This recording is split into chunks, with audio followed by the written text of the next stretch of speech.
Wakati mzozo wa kivita kati ya Marekani na Israel dhidi ya Irani ukizidi kupamba moto, Uingereza imekubali kuruhusu Marekani kutumia vituo vyake vya kijeshi kufanya mashambulizi katika maeneo ya Irani yanayolenga mlango wa bahari wa Hormuz, huku Irani ikimwonya Waziri Mkuu wa Uingereza Sir Keir Starmer kuwa anaweka maisha ya raia wa Uingereza hatarini. Hapo awali, Waziri Mkuu wa Uingereza Keir Starmer alikuwa ameruhusu jeshi la Marekani kutumia vituo hivyo kwa ajili ya operesheni za kujilinda pekee ili kuzuia Irani kurusha makombora ambayo yanahatarisha maeneo yaliyo na maslahi ya Uingereza au raia wake.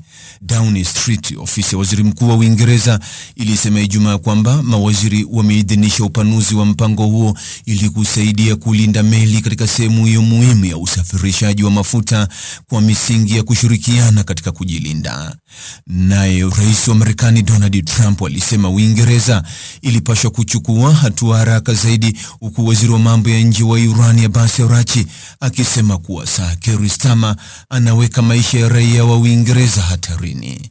Uingereza bado haitahusika moja kwa moja katika mashambulizi ya Marekani, na Downing Street ilisema kuwa kanuni na mtizamo wa Uingereza kuhusu mzozo huo zinasalia kuwa zile zile, hazijabadilika. Vituo vya kijeshi vya Uingereza vinavyotumiwa na Marekani vimekuwa RAF Fairford huko Gloucestershire na Diego Garcia, sehemu ya visiwa vya Chagos katika bahari ya Hindi. Wakati hayo yakitokea, Wizara ya Fedha ya Marekani imeondoa vikwazo kwa mauzo ya mafuta ya urani ambayo yako kwenye meli zilizo baharini kwa muda wa siku 30 katika juhudi za kudhibiti bei za mafuta duniani. Idhini hii ya muda mfupi itaruhusu takribani mapipa milioni 140 ya mafuta kuingia katika masoko ya kimataifa, Waziri wa Fedha Scott Bessent alisema katika taarifa iliyochapishwa katika mtandao wa X siku ya Ijumaa.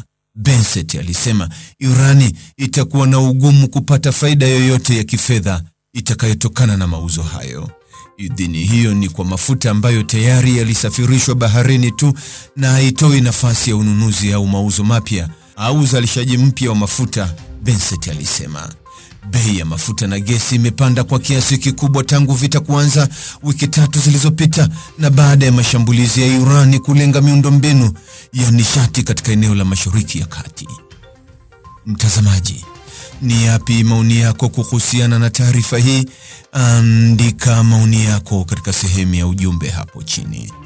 Like na subscribe pia ili uwe wa kwanza kupata habari wa chungu tele. Hii ni Focus News. Jina langu ni Deo Kaji Makomba.